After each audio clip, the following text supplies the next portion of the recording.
PC. ജോർജിനെ കൈവിട്ട് സംസ്ഥാന ബി.ജെ.പി. ഇതിനു മുമ്പ് ഈ സലീമിനെ പലരും പലയിടത്തുനിന്നും ആട്ടിയിറക്കിയിട്ടുണ്ട്. മതവിദ്വേഷ പരാമർശ കേസിൽ അറസ്റ്റിലേക്ക് നീങ്ങുന്നതിനിടെ പിന്തുണ തേടി പി.സി. George BJP. കേന്ദ്ര നേതൃത്വത്തെ സമീപിച്ചു.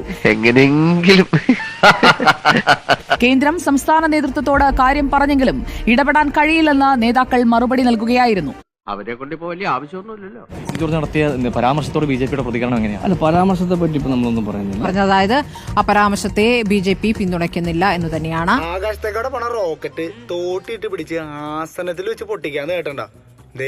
ഇതാണ് ഐറ്റം. പാർട്ടിയോട് ആലോചിക്കാതെ ചർച്ചയിൽ പോയി പറഞ്ഞത് അംഗീകരിക്കാനാവില്ലെന്നാണ് സംസ്ഥാന നേതൃത്വത്തിന്റെ നിലപാട്. ഞാൻ പറഞ്ഞല്ലോ, ഒരു അബദ്ധങ്ങളുടെ ഒരു ഘോഷയാത്ര തന്നെയാണല്ലോ നിന്റെ ജീവിതം. പക്ഷെ ആ ഘോഷയാത്രയുടെ മുന്നിൽ കൊടിയും പിടിച്ച് നടക്കാൻ നീ എന്നെയാണല്ലോ തെരഞ്ഞെടുത്തെന്ന് ഓർക്കുമ്പോഴാണ് ഒരു വിഷമം. പി.സി. ജോർജിന്റെ കാര്യത്തിൽ സംസ്ഥാന നേതൃത്വവുമായോ പാർട്ടിയുമായോ ആലോചിക്കാതെ പറഞ്ഞ കാര്യങ്ങൾക്ക് പാർട്ടിക്ക് ഉത്തരവാദിത്തമില്ലെന്ന് പറഞ്ഞ് ഒഴിഞ്ഞു മാറുകയാണോ സംസ്ഥാന നേതൃത്വം? വളരെ മാന്യമായ രീതിയിൽ ഞാൻ മുന്നോട്ട് പോയിക്കൊണ്ടിരിക്കും. താനുമായി ബന്ധമുണ്ടെന്നോ മറ്റോ അറിഞ്ഞാൽ എന്റെ ഭാവി അതോടെ അവതാളത്തിലാണ്. പി.സി. ജോർജ് ആകട്ടെ പറഞ്ഞ കാര്യങ്ങൾ പാർട്ടിയുമായി ആലോചിച്ചിട്ടല്ല എന്നുമൊക്കെയുള്ള കാര്യങ്ങളാണ് ബി.ജെ.പി. സംസ്ഥാന നേതൃത്വത്തിനുള്ള നിലപാട്. വരാനുള്ളത് വഴി തങ്ങില്ല.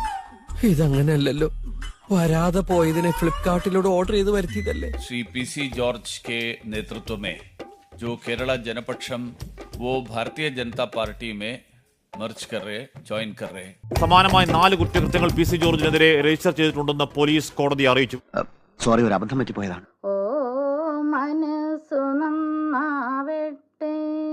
ചാനൽ ചർച്ചയിലെ മതവിദ്വേഷ പരാമർശത്തിൽ പി.സി. ജോർജ് പോലീസ് കസ്റ്റഡിയിൽ വിടണം എന്നൊരു സുപ്രധാനമായ തീരുമാനം കോടതിയുടെ ഭാഗത്തുനിന്ന് ഉണ്ടായിരിക്കുന്നത്. അല്പസമയത്തിനകം തന്നെ പി.സി. ജോർജിനെ ഈ ഇരട്ടുപെട്ട മജിസ്ട്രേറ്റ് കോടതിയിൽ നിന്ന് പുറത്തേക്ക് ഇറങ്ങും. മെഡിക്കൽ അടക്കമുള്ള നടപടിക്രമങ്ങൾ ഇനി നടക്കേണ്ടതുണ്ട്. രക്ഷപ്പെടണമെങ്കിൽ പ്രധാനമന്ത്രിയുടെ ദയാദാക്ഷിണ്യം ഉണ്ടായേ മതിയാവും.